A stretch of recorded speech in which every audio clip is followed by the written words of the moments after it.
was always one chair too few at my grandmother's table on Thanksgiving, and somehow it was always mine. I heard the U-Haul before I saw it.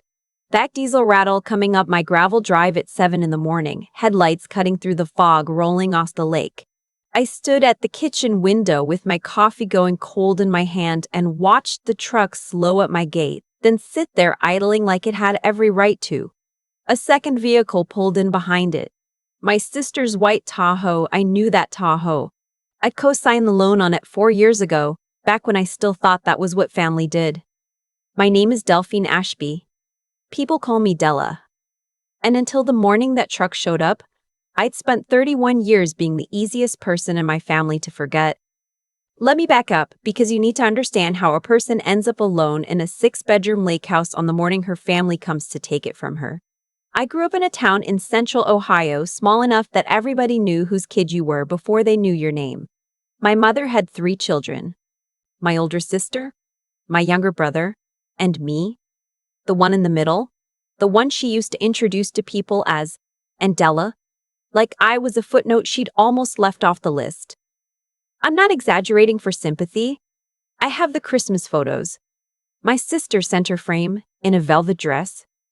My brother on my father's shoulders, and me at the edge, half cut off, looking at the camera like I wasn't sure I was supposed to be in the picture at all. Birthdays were the worst, honestly, because they were predictable. My sister got a sweet 16 at the country club my parents couldn't really afford. My brother got a truck when he turned 17, a real one used but running. The year I turned 16, my mother forgot until 2 days after, then took me to the grocery store and let me pick out a cake from the bakery case. The kind with the waxy frosting roses, and called it even. I ate it alone in my room. I wasn't being dramatic. There just wasn't anyone who wanted to eat cake with me. I want to be clear that I'm not telling you this so you'll feel bad for that girl. That girl figured something out early that took me until my 30s to really understand. If nobody's going to clear space for you at the table, you build your own table. You just have to be willing to eat alone for a while first. So I left. The second I had a diploma in my hand, I took a bus to Columbus and I never moved back. I waited tables, I answered phones, I sold cell phone plans in a mall kiosk. And at night, I taught myself bookkeeping out of library books because numbers were the one thing in my life that always added up the way they were supposed to. Numbers never forgot me. Numbers never introduced me to a stranger as an afterthought. By the time I was 26, I had my own little firm. Just me and a laptop and a corner of a coffee shop I used as an office. I did the books for restaurants and contractors and a couple of dentists. The kind of small businesses run by people who are good at their work and terrible at their receipts. I was good. Quietly, stubbornly good. By 29, I had 4 employees and an actual office with my name on the glass door. By 31, I'd sold a piece of software my firm built, a thing that automated payroll for tradespeople, and the number on that wire transfer was large enough that I read it 3 times and then sat in my car in the parking garage and cried. Not because I was sad, but because there was nobody to call. That's the part nobody tells you about getting out. You can leave a family that doesn't love you right, but the empty space they leave doesn't fill itself in just because you got rich. I bought the lake house that spring. It sat on 40 acres on a quiet lake up in the northeast part of the state. An old summer estate somebody's grandfather had built in the 20s and somebody's grandchildren had let go to seed. 6 bedrooms, a wraparound porch, a boathouse that listed to one side, and a stone fireplace you could have parked a car in. The realtor thought I was insane. A single woman, no kids, buying a house that size. I didn't care. For the first time in my life, I had walls that were mine and a door I could lock. And a table, a long oak farm table. I found at an estate sale that I could set for as many people as I ever wanted, with no chair missing. I didn't tell my family any of it. Not the firm, not the software sale, not the house. We'd settled into the kind of distance where we exchanged a text on holidays and nothing else. My mother had my number. She just never used it unless she needed something. And then she needed something. It started, the way these things always start, on social media. My assistant, Priya, no, I'll be honest, her name was Camille, and she ran my office like a drill sergeant runs a barracks. Camille had posted a photo at my firm's little summer party. We'd held it out at the lake house. There I was on the porch with a glass of wine, the lake gold behind me, the big stone chimney over my shoulder, tagged with the town and everything. I didn't think anything of it. I should have. My brother's wife follows everyone. She found it in a day. The first call came from my mother, and it was warm in a way that made the hair on my arms stand up. She hadn't called me on the phone, an actual phone call, in maybe 3 years. "Della, honey," she said, and the honey landed like a stone in my stomach. "We saw the most beautiful pictures. Is that your house? On the lake?" I told her it was. I kept it short. I'd learned a long time ago that the less I gave my family to work with, the less they could take. Within a week, the warmth had become a campaign.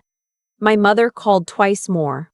My sister, who had not spoken to me since she'd asked to borrow money 2 years earlier and I'd said no, suddenly texted me a string of memories about how close we used to be, none of which had actually happened. My brother sent a photo of his kids and a note about how they'd love to see their aunt's mansion. I noticed how fast the word house had become mansion in their mouths. Things get bigger when people want a piece of them. I want to tell you, I saw it all coming and laid a trap. I did it, not at first. At first I did the stupid, hopeful thing that the forgotten kid in me had always done. I let a little warmth back in. I thought, maybe the money changed something. Maybe they were finally ready to clear me a space. So when my mother asked if the family could come up for Thanksgiving, "We'll do it at your beautiful place this year, wouldn't that be something?" I said yes. God help me, I said yes, and I meant it, and I spent 2 weeks getting ready. I bought a turkey too big for the number of people coming. I made my grandmother's stuffing from a recipe I'd had to dig out of an old church cookbook, because nobody had ever bothered to write it down for me. I set that long oak table for 11, and I stood back and looked at it, and I let myself imagine, just for a second, what it would feel like to finally not be the chair that's missing. They were supposed to arrive Thursday morning. The U-Haul came Wednesday at 7 a.m.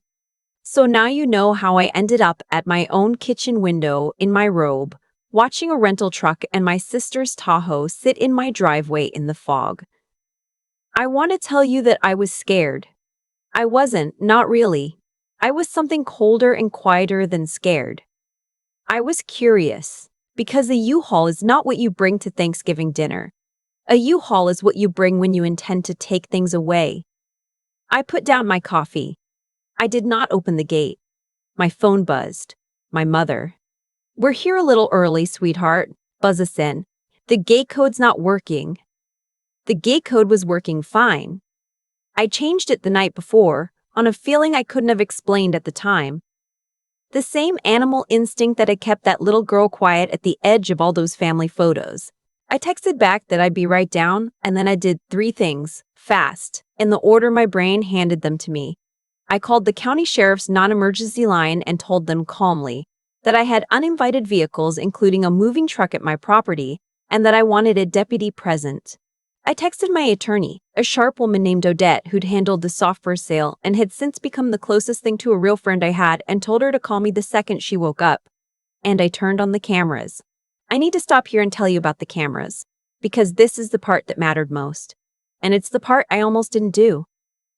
When I bought the lake house, Odette had sat me down and given me a speech I'd half listened to. "A property like this, alone, a woman with assets and a family you've described to me. You put cameras up, Della. Inside and out. You put them where people forget they are. Not because you're paranoid. Because someday somebody's going to stand in your house and tell a story about what happened, and you want to be the one who can prove which story is true." I'd thought she was being a lawyer about it. I'd put the cameras up anyway, mostly to humor her. 8 of them. The gate, the drive, the porch, the great hall, the kitchen, 2 hallways, the boathouse, every one of them recording to a server in a locked closet and to the cloud, both. Because Odette doesn't do anything halfway. I'm telling you this now so that later, when my mother stands in my great hall and screams that I attacked her, you'll know there was a camera 6 feet away catching every word. I got dressed. Jeans, boots, a heavy sweater. Because if I was going to stand in my own driveway and watch my family try to take my house, I was going to do it with my feet under me. I walked down the long drive. The fog was lifting off the lake by then, and the morning had that hard, bright cold to it, the kind of November light that makes everything look like it's been cut out with scissors. My mother got out of the Tahoe first. She dressed up. That's the detail I keep coming back to. She put on her good coat, the camel one, and done her hair to come steal my house. My sister climbed out after her, already on her phone. My brother came around the truck, and there was a fourth person I didn't know. A heavy-set man in a Carhartt jacket with a clipboard and a ring of tools on his belt. And the second I saw the tools, I understood. They brought a locksmith. There she is, my mother said, arms open, that pained, generous smile she used when she had an audience. Della. Honey, look at this place.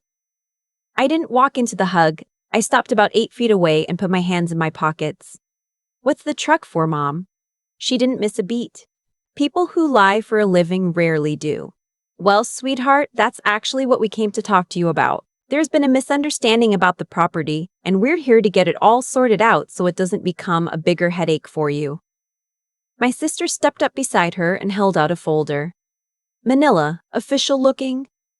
The kind of prop that's meant to do the work of an argument. We have the paperwork, Della, she said in the patient voice you'd use on a child. The house is held in a family trust. Mom set it up years ago. You've been living here, which is great, but legally? Stop, I said. I'd gone very calm. I get that way. It used to scare the people who worked for me until they figured out it just meant I'd seen the whole board. There is no family trust, I said. I bought this property in cash. The deed is in my name and my name only. It's recorded with the county. You can pull it up on a public website right now from your phone, the one you're holding. My sister's eyes flicked down to the folder, just for a second, and that was when I knew for certain. They knew it was fake. They'd had it made. You don't flinch at a folder you believe in. There's been a quick claim, my mother said, smooth as ever. Honey, you signed it. At Easter. I hadn't seen my mother at Easter. I hadn't seen my mother in 2 years. And in that moment, standing in my own driveway in the cold, I felt the last warm, hopeful thing in me. The little girl with the grocery store cake just quietly close her eyes and lie down. Because they hadn't even bothered to build a lie that I could mistake for the truth. They built one just convincing enough for a stranger with a clipboard and a county deputy who might not look too closely. That's what the locksmith was for. That's what the U-Haul was for. They weren't here to talk me out of my house. They were here to walk into it while I was caught off guard, change the locks, present their folder to whatever authority showed up, and let the slow grind of having to prove I owned my own home do the rest. Possession. 9/10 and all that. They figured I'd fold the way I always had. The middle child. The footnote. The one who took the grocery store cake and said thank you. The locksmith, to his enormous credit, had been listening. He hadn't moved toward the house. He'd been looking back and forth between us with the expression of a man who's beginning to understand he's been hired to do something that's going to cost him his license. Ma'am, he said to my mother slowly, you told me this was your daughter's property and she'd asked you to manage the lock change while she was out of town. He looked at me. Is this your house? It's my house, I said. She knows it's my house. I'm standing right here telling you not to touch a single lock on it, and you got it on your own dash cam that I said so. He took a step back from his van. Then I'm not touching anything, he said. I'm not losing my license over a family fight. You all need a court, not a locksmith. And he meant it. He stood there with his arms crossed, a witness now instead of an accessory, and I could have kissed the man. My mother's face did a thing then that I'd never seen it do, not in 31 years. The smile cracked. Just for a second, the one underneath it showed through, naked and ugly, and I saw, finally and completely, what had always been there. They had never forgotten me. You don't forget a thing. You set it aside because you've decided it isn't worth your attention. And the second I became worth something, they remembered me just fine. That's when I heard the second set of tires on the gravel. The deputy's cruiser came up the drive, unhurried, and behind it, to my genuine surprise, Odette's little gray Audi, because my attorney had woken up, read my texts, and apparently broken several speed limits getting to a lake an hour from her house. What happened over the next 20 minutes I have on 8 cameras, so I'll tell it straight.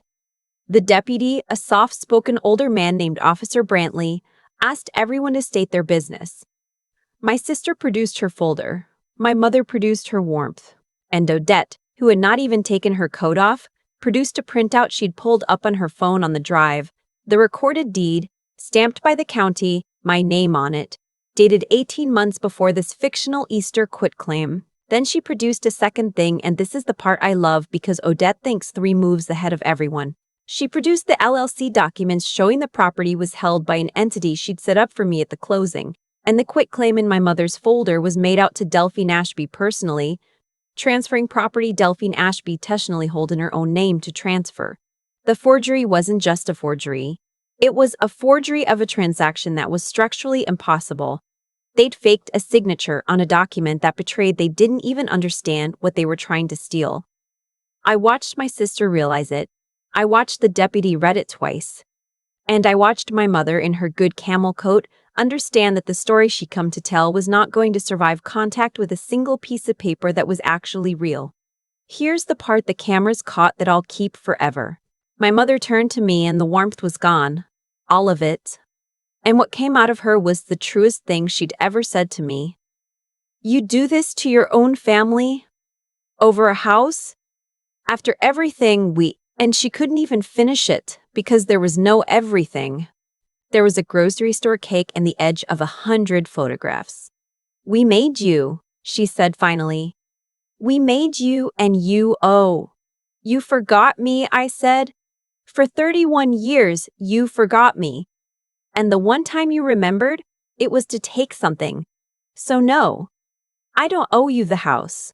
I don't owe you the chair. I don't owe you the cake. I don't think the deputy understood that last part. I didn't expect him to.